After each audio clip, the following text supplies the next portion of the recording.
झारखंड की राजनीति में पिछले कई दिनों से उथल पुथल की स्थिति बनी हुई थी। इस ऊहापोह की स्थिति को खत्म करने के लिए मुख्यमंत्री हेमंत सोरेन ने विधानसभा में विश्वास मत पेश किया। आसानी से मुख्यमंत्री हेमंत सोरेन ने विधानसभा में विश्वास मत हासिल कर लिया है।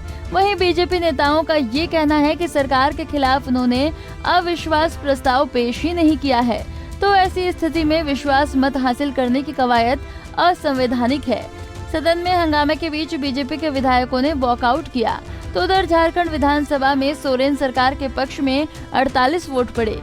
विश्वास मत पर वोटिंग के बाद विधानसभा की कार्रवाई अनिश्चित काल के लिए स्थगित कर दी गई।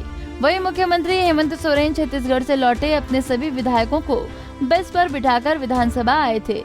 मुख्यमंत्री हेमंत सोरेन ने बीजेपी के नेताओं पर विधायकों को खरीदने की कोशिश करने का गंभीर आरोप लगाया। सोरेन ने बीजेपी के नेताओं पर मैदान छोड़कर बाहर जाने का तंज भी कसा। विश्वास मत हासिल करने के बाद सत्ता पक्ष में होश और उत्साह का माहौल नजर आया। जगन्नाथ महतो ने कहा कि झारखंड में अब बीजेपी के नेता बेरोजगार हो गए हैं। भाजपा का जो है ना नाटक अब खत्म हो जाएगा, सब बेरोजगार हो जाएगा, सब खत्म हो जाएगा। 27% ओबीसी आरक्षण, 1932 सूखा सब आ जाएगा। इसलिए वो लोग बेरोजगार हो गया, हताश हो गया। अब क्या करेंगे, कुछ बोलने के अपने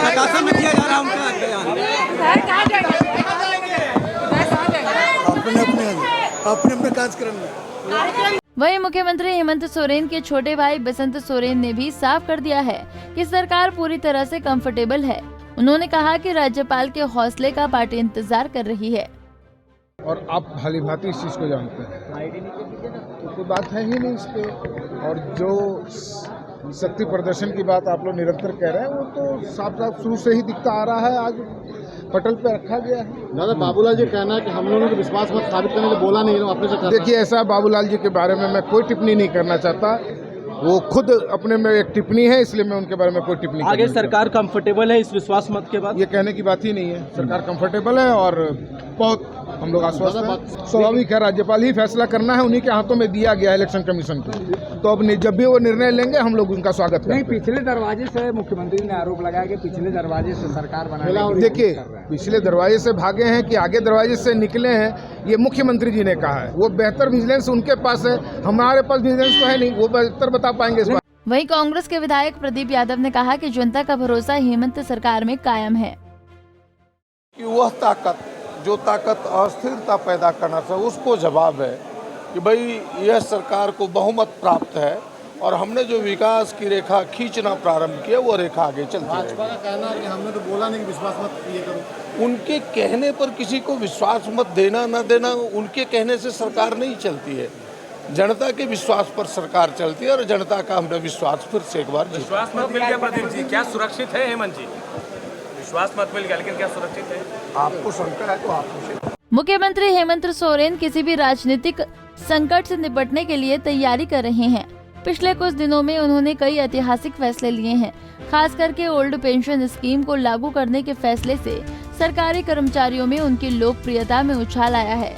साथ ही राज्य के 70,000 से ज्यादा पुलिसकर्मियों की भी मांग पर उन्होंने मुहर लगा दी है। ओबीसी को 27% आरक्षण देने और 1932 में खालिस्तान नियम को लागू करने पर भी सरकार जल्द ही फैसला ले सकती है। इन फैसलों से मुख्यमंत्री हेमंत सोरेन भविष्य की राजनीति की दशा और दिशा बदल सकते हैं। अगर राज्यपाल ने मुख्यमंत्री हेमंत सोरेन को विधायक पद के अयोग्य ठहरा दिया तो उन्हें 6 महीने के अंदर चुनाव जीतना पड़ेगा। इसलिए सोरेन अपनी छवि, सरकार के कामकाज और विधायकों के बहुमत को साबित कर जनता को ये बता रहे हैं कि उनकी तरफ से कोई कमी नहीं है, बल्कि जो हो रहा है वो बीजेपी की साजिश का नतीजा है।